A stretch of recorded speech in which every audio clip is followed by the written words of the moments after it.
From UFOs to psychic powers and government conspiracies, history is riddled with unexplained events. You can turn back now or learn the stuff they don't want you to know. A production of iHeartRadio.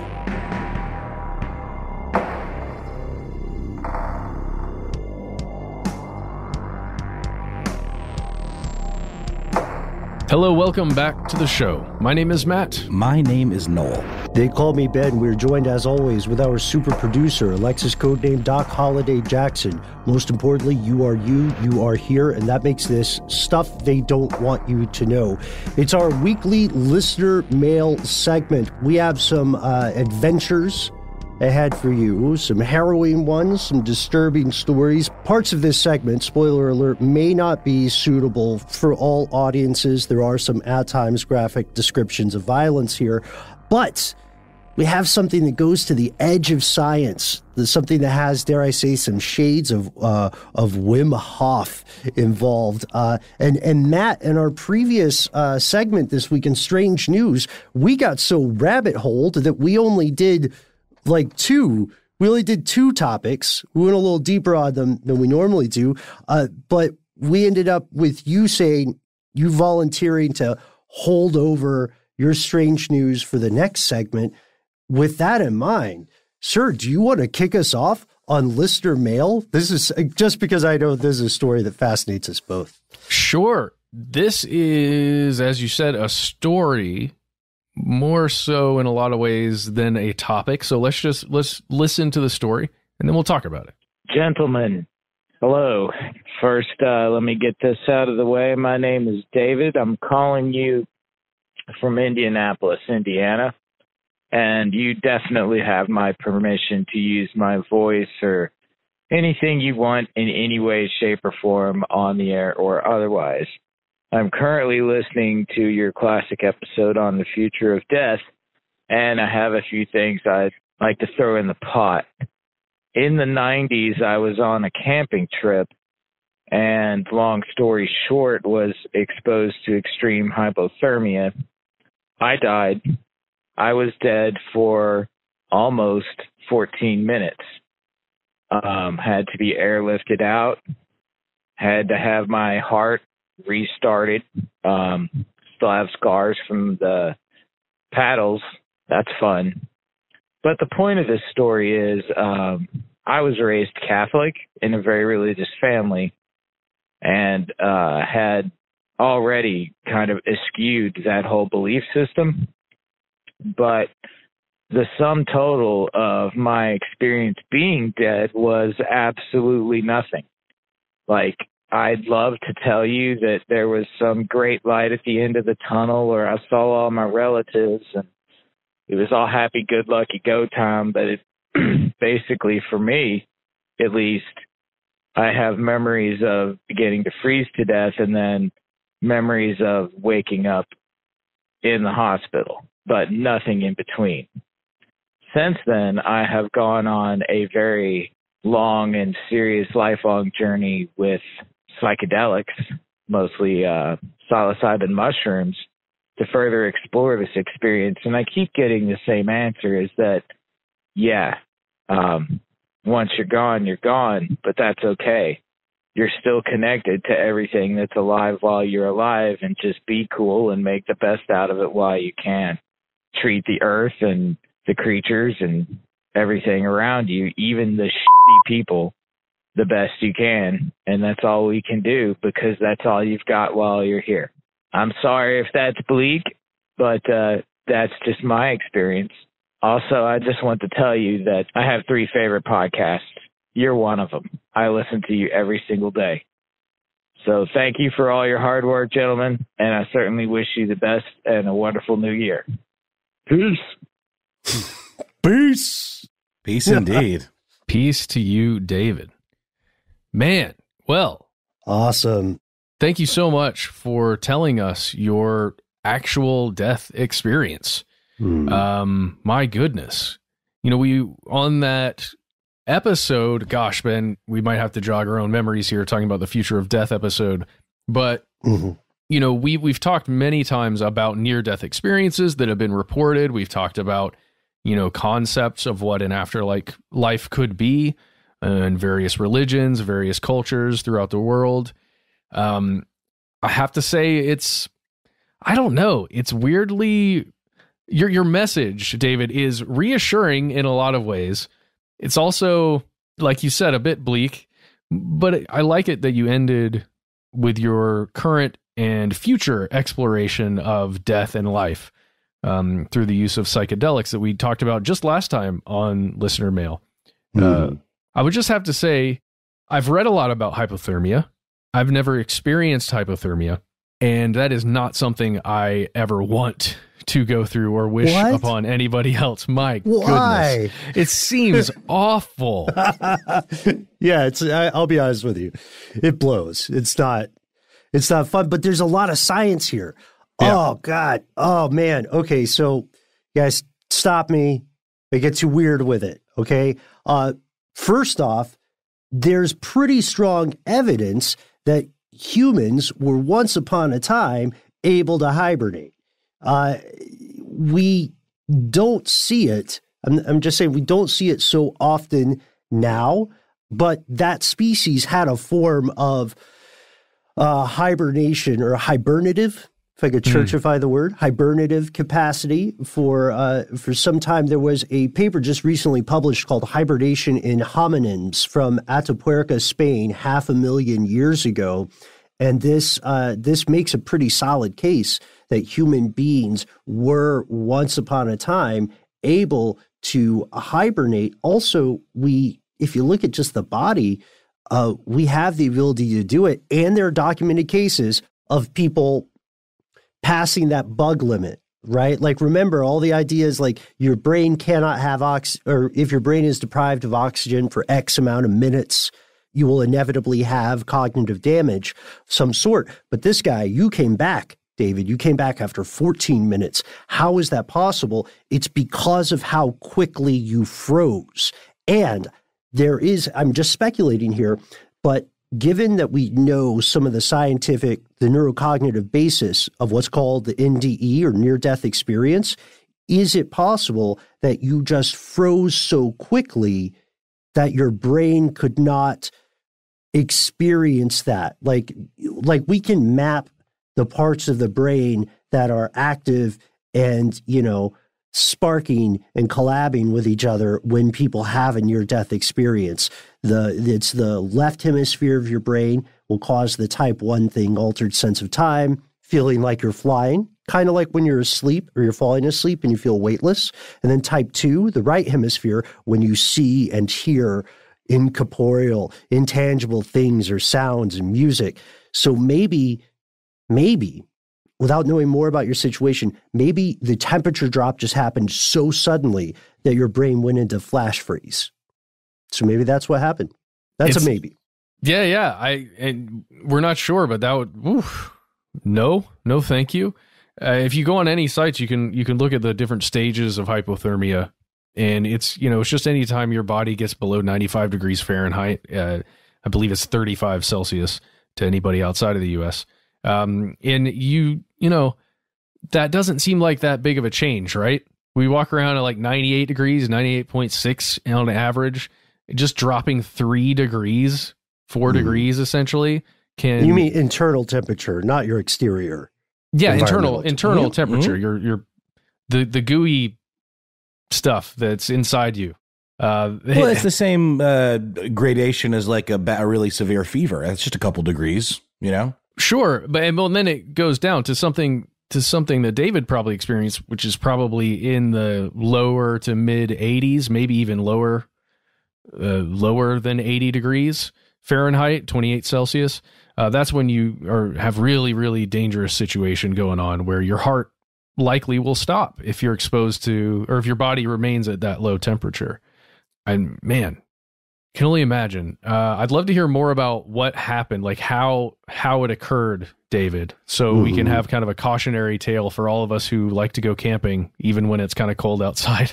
And you're really lucky too, because and again, David, I'm just freestyling a bit, but I'm just tracing the possible interconnections between sudden oblivion right? And what we understand the brain to do in many, but not all cases of near-death experiences, the light switch just may have flipped too quickly because of the plummeting temperature.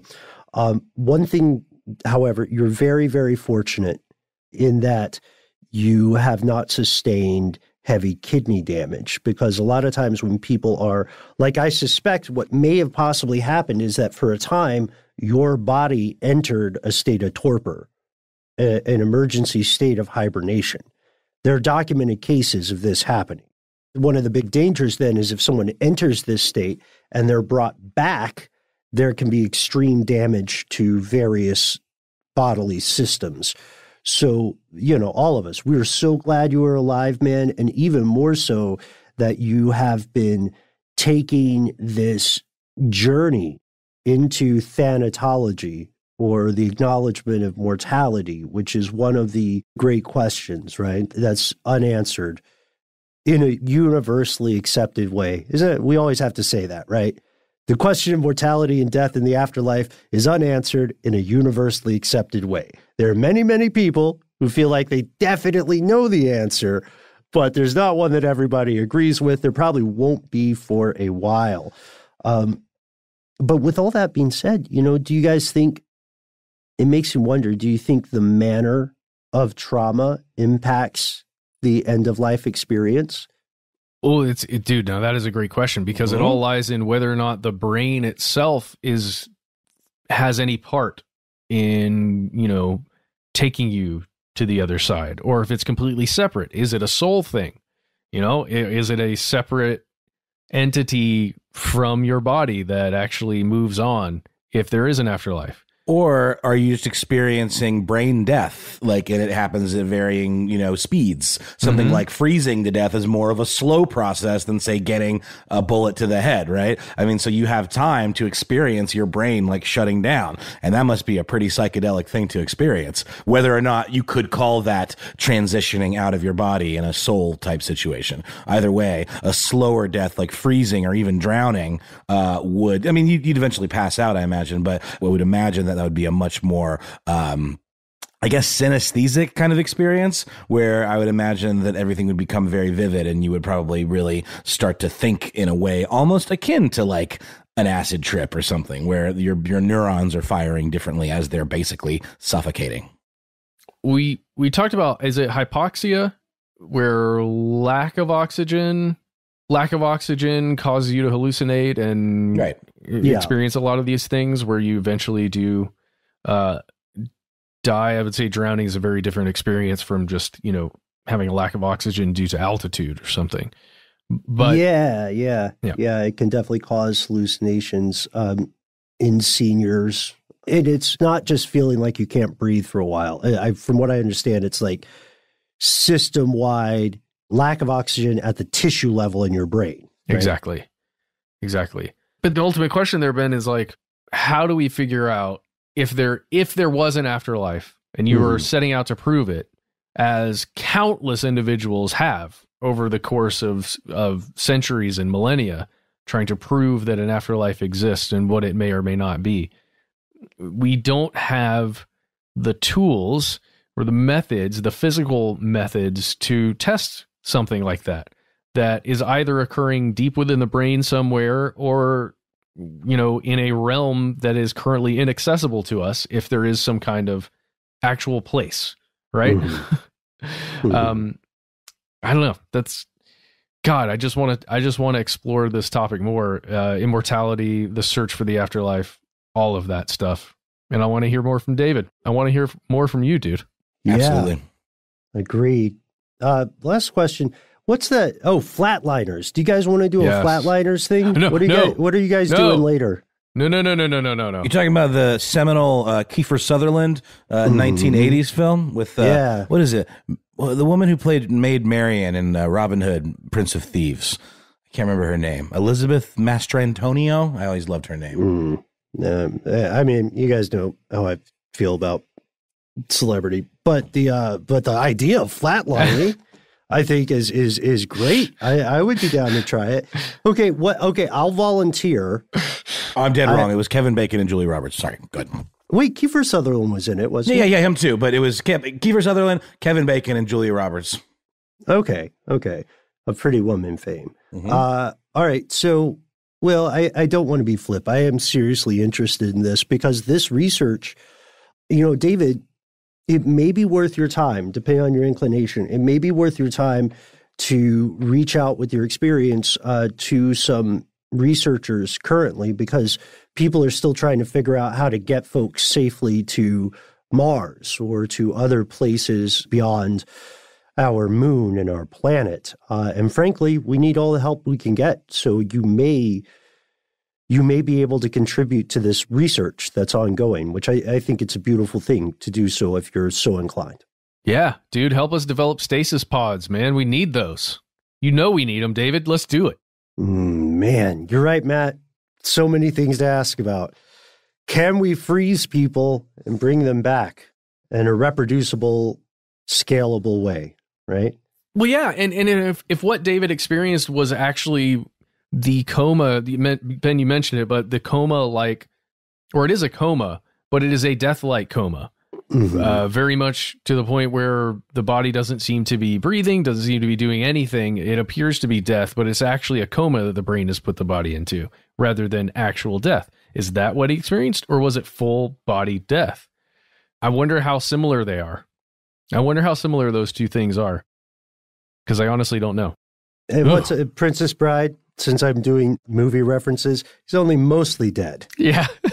Yeah. Oh, God. But now, there's nothing like that kind of experience, I'm sure you'll agree, David, to make you realize what a precious and ephemeral gift life itself is at this point. And interestingly, the psychedelic experience is often referred to as ego death, where you are losing the sense of self for a time and kind of experiencing this disassociation where you're able to kind of take a step back and see the big picture because you're not in your own head anymore. And I just think it's interesting, the term death applied there as well. Wow. So do yourself a favor, get out of your head, listen to this ad break, and we'll be right back.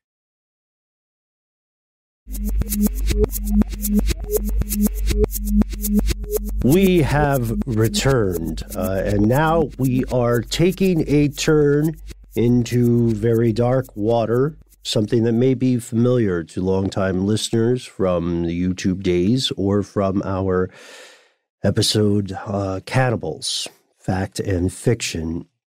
We recently heard from Lucas. Here's what he had to say. Hey, my name is Lucas. Love listening to your show, and you can use my voice. Wanted to let you guys know about a Japanese cannibal. I don't remember everything, but he was in France.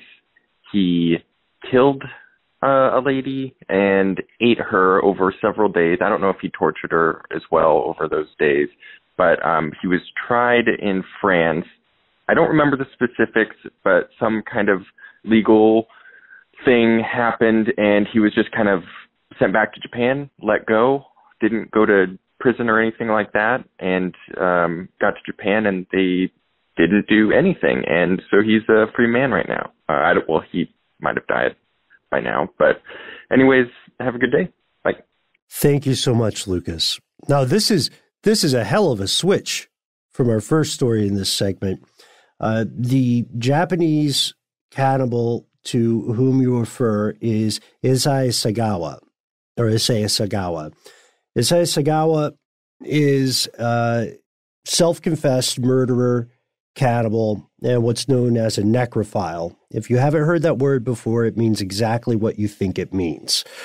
So, you're right, Lucas. He was in France during the crime. He was a student at the Sorbonne in June of 1981, June 11th, while he was 32 years old. He murdered and then later consumed parts of the body of his classmate, Renee Hartvelt. He's a diseased, unclean individual, and in my opinion, should not have been allowed to live. However, his family had a lot of pull. They were powerful. His father was quite wealthy, so he had lawyers for his defense. After he was He was caught trying to dump the remains of the body in the lake after he'd kept it and was committing these various troubling acts, abhorrent acts. So he was held for 2 years waiting trial while the backroom politics of international corruption are in full swing. He's eventually found legally insane, unfit to stand trial by a French judge, and so he's ordered to be held in a mental institution. However, he was deported to Japan, probably another finger of his wealthy father on the scale there, and he was committed to a psychiatric hospital, Matsuzawa Hospital in Tokyo.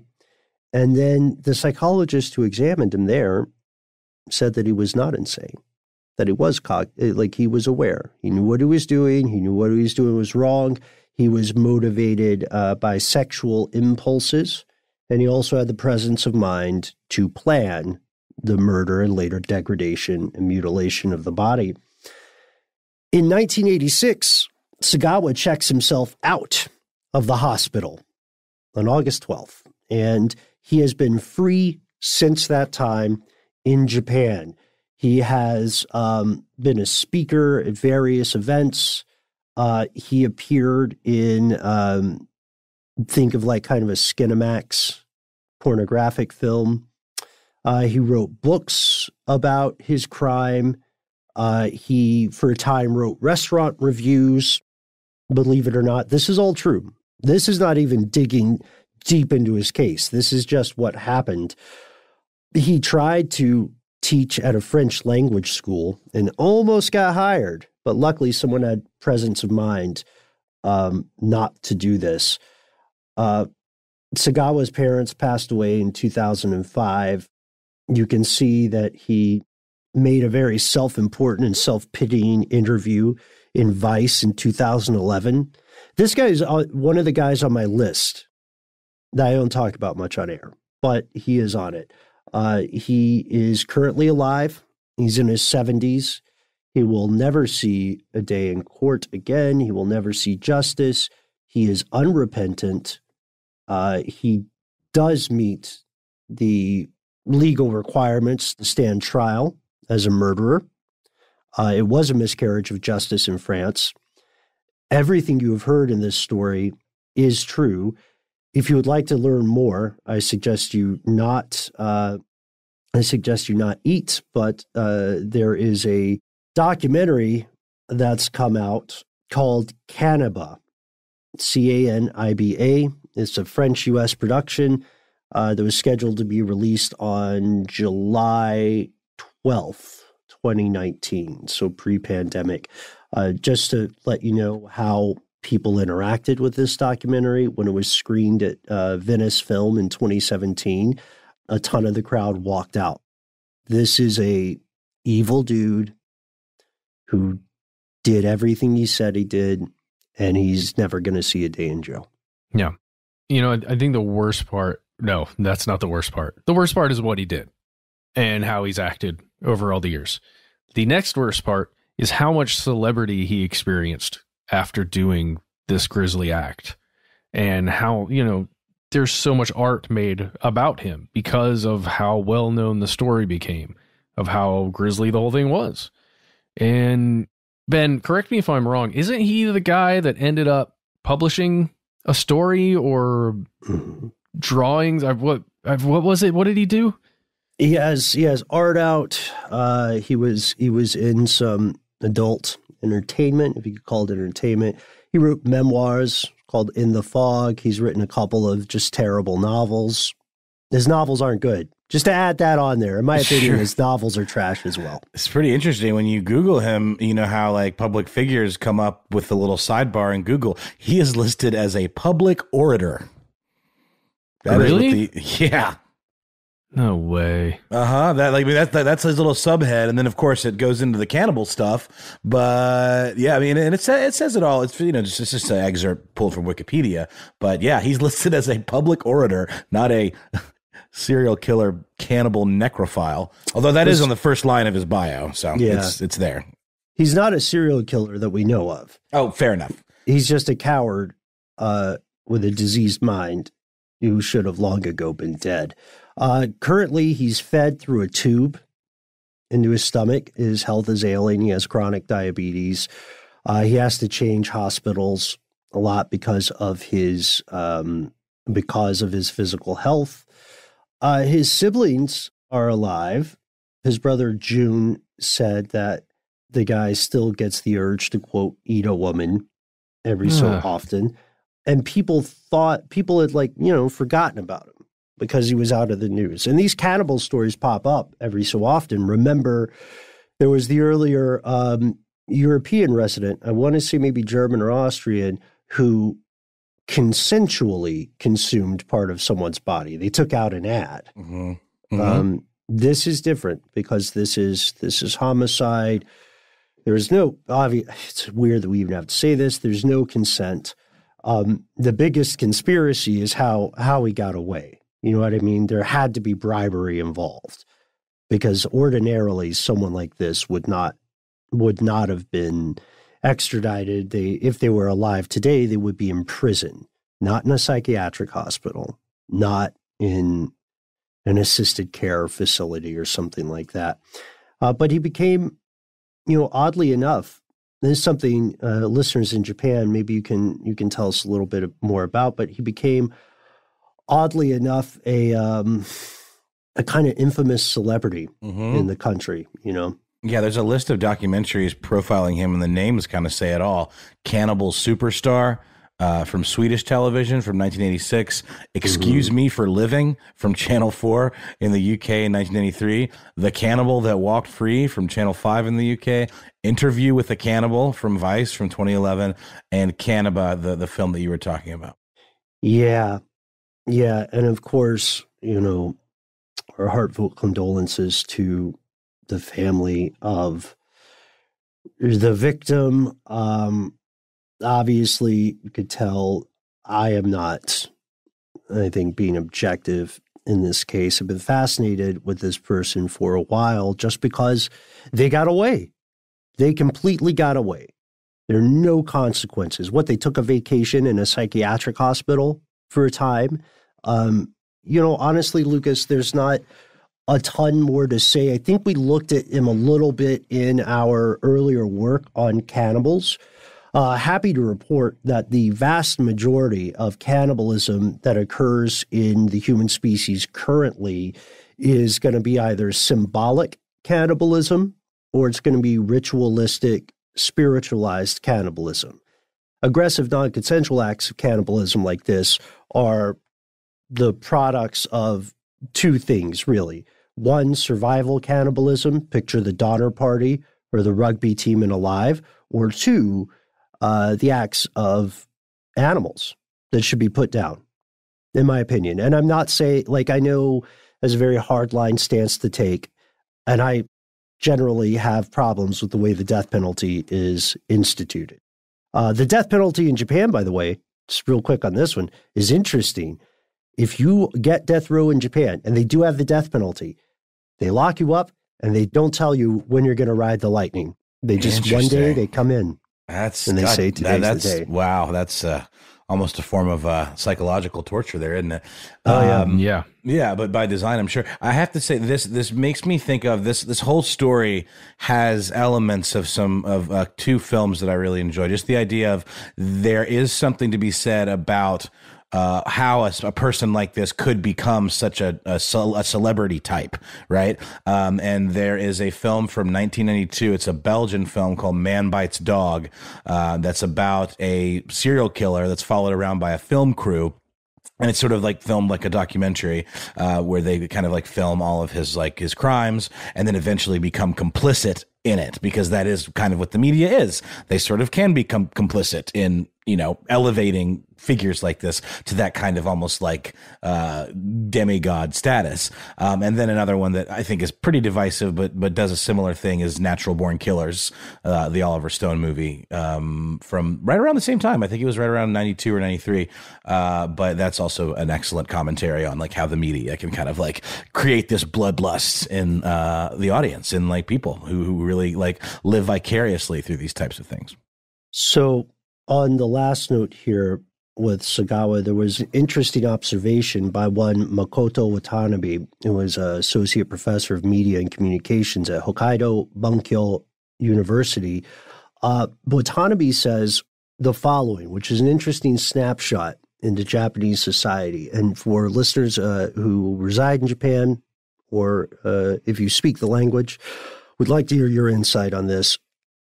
Watanabe says, Sagawa was never forced to take responsibility for his actions, but because he was never found guilty, because he was insane, remember, then in the eyes of many Japanese, he was not responsible. The sense was that it could be overlooked and things could go on smoothly. Nobody wanted to raise a voice against a decision to hire him. How interesting and how somewhat how different that is in comparison to U.S. society. There are some crimes for which you can be accused that will ruin everything, your associates, your livelihood, so on, even if they later turn out to be categorically untrue. And we're not taught. I know everybody's mind jumps to sex-related crimes at that point. Sure, fine, but we're also talking about crimes like embezzlement and so on. This guy admitted that he killed a living person, ate parts of their body, and defiled their corpse. And everybody's saying, oh, well, I guess he wasn't legally convicted, so we can just move on. We wouldn't want to discriminate against them. This is the kind of world we live in today, folks. And this is one infamous example. But again, not to dunk on Japan, there are other cases of people like this. The issue is that they usually, when they're caught, they go to jail, or they go to prison, or they take their own life because they know what's on the way. This person is at the end of their life, and we are at the end of this segment. It can't end quickly enough in both cases, in my opinion. We're going to pause for a word from our sponsor. We'll be back with more listener mail.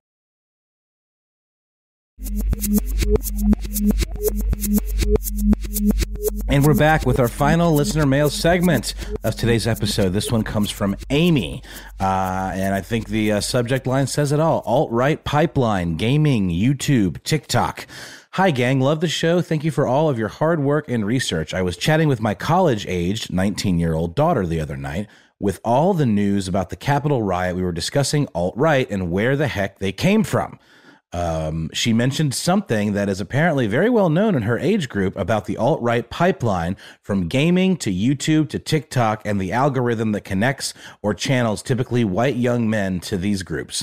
Have you looked into this, or do you plan to? I think the short answer is this absolutely deserves, we've talked about the YouTube algorithm and the way that can be it can create some very interesting results because, like you said, Ben, either on this episode or on the last one we recorded today, it is the job of sites like Twitter, like Reddit, like Facebook to keep people tangled in their ecosystem for as long as possible.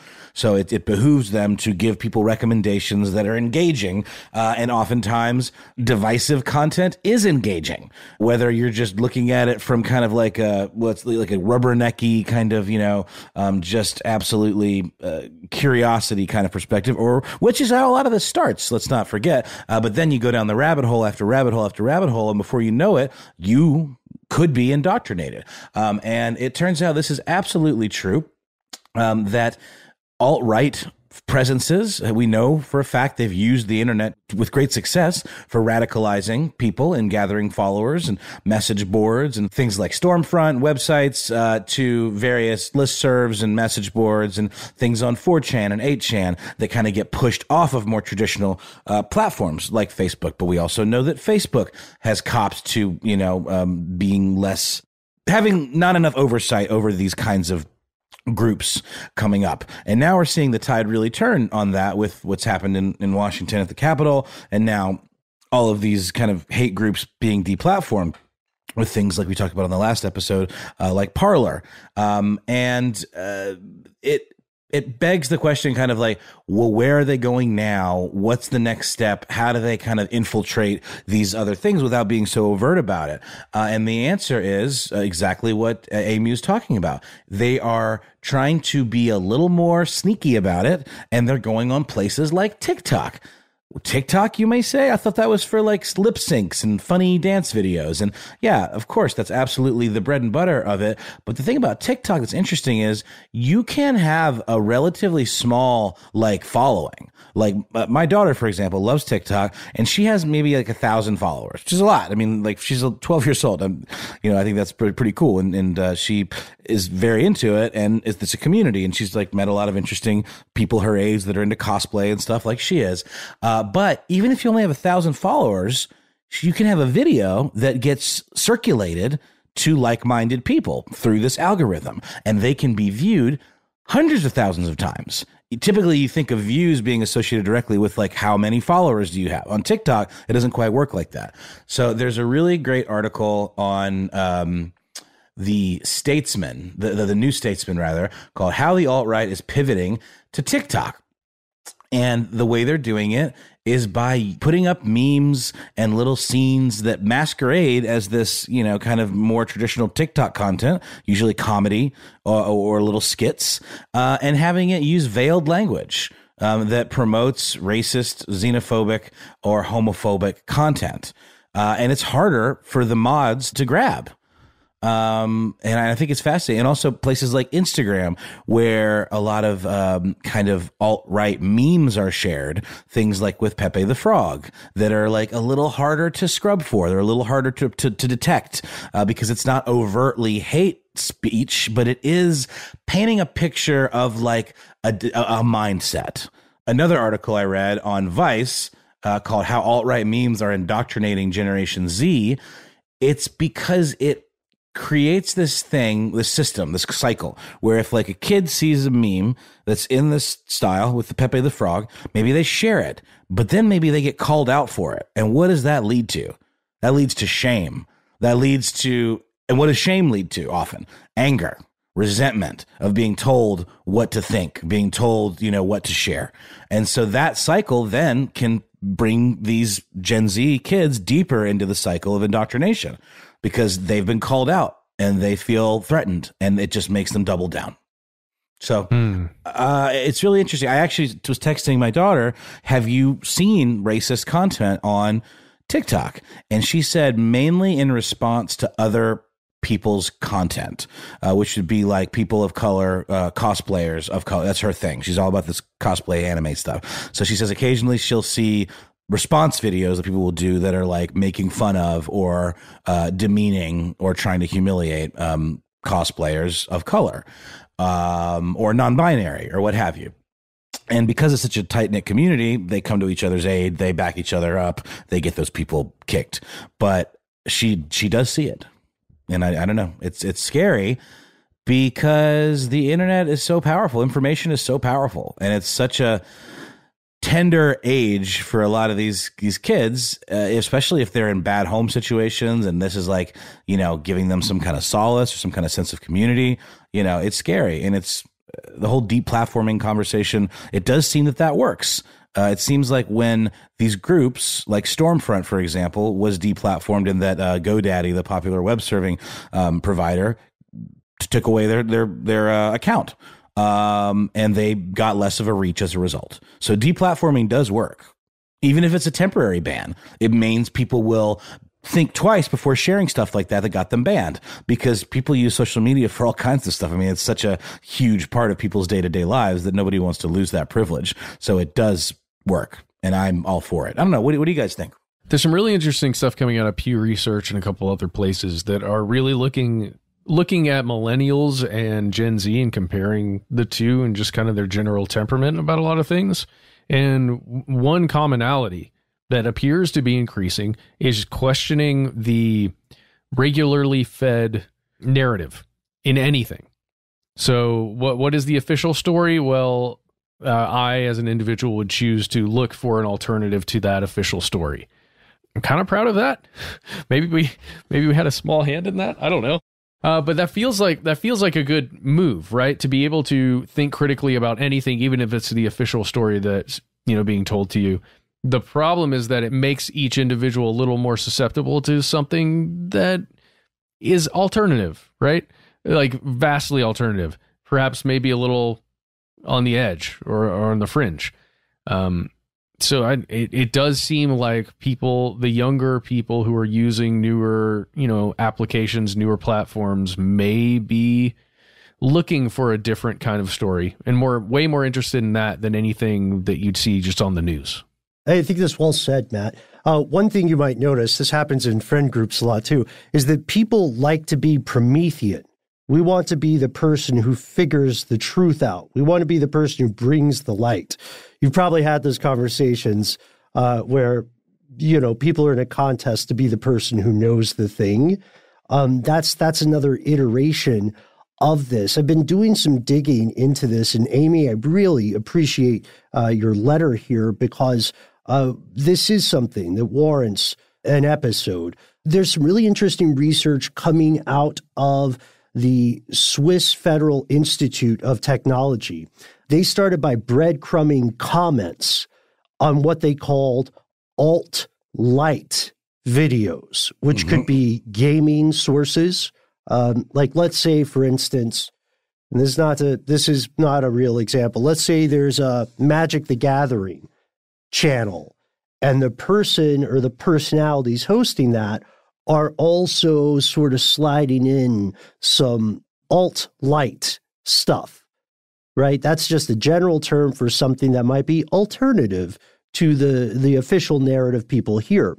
Well, what this research found after analyzing 3,300,000 videos on 350 different YouTube channels, this was a system designed by the Anti-Defamation League. What they found is that they could trace the authors of 72 million comments on about 2 million videos between May and July of a single year. You can read about this in MIT Technology Review, and they found that more than 26% of people who commented on stuff that was like a little bit off kilter tended to drift over to further extremes in other videos. And the algorithm of YouTube specifically would start to tilt the scales as people searched for specific keywords. This work was presented at the 2020 Conference on Fairness, Accountability, and Transparency in Barcelona. But the problem is, with the research these folks found, is they're not sure exactly how this process, this pipeline works, at least the YouTube piece of it, because YouTube restricts access to recommendation data.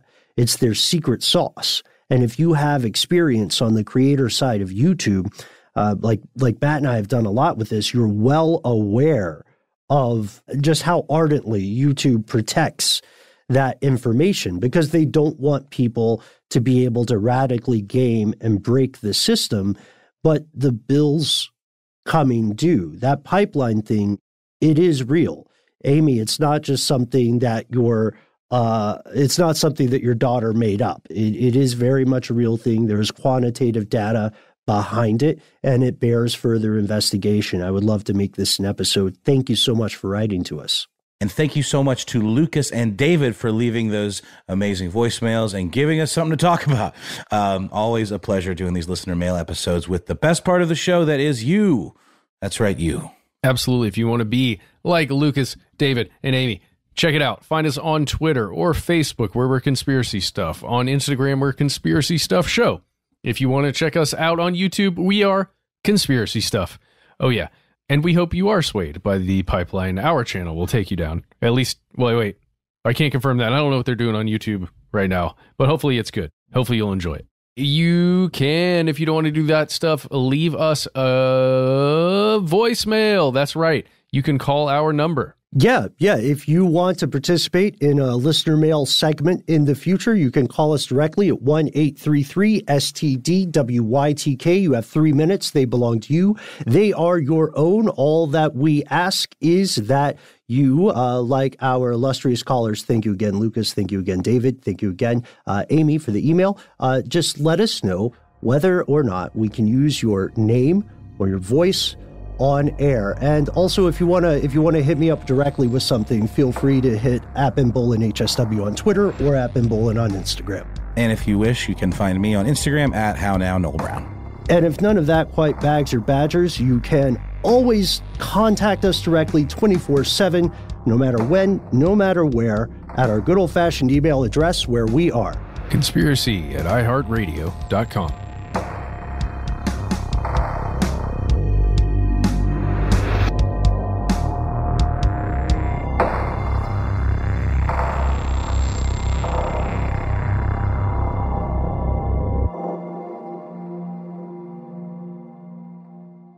Stuff They Don't Want You to Know is a production of iHeartRadio. For more podcasts from iHeartRadio, visit the iHeartRadio app, Apple Podcasts, or wherever you listen to your favorite shows.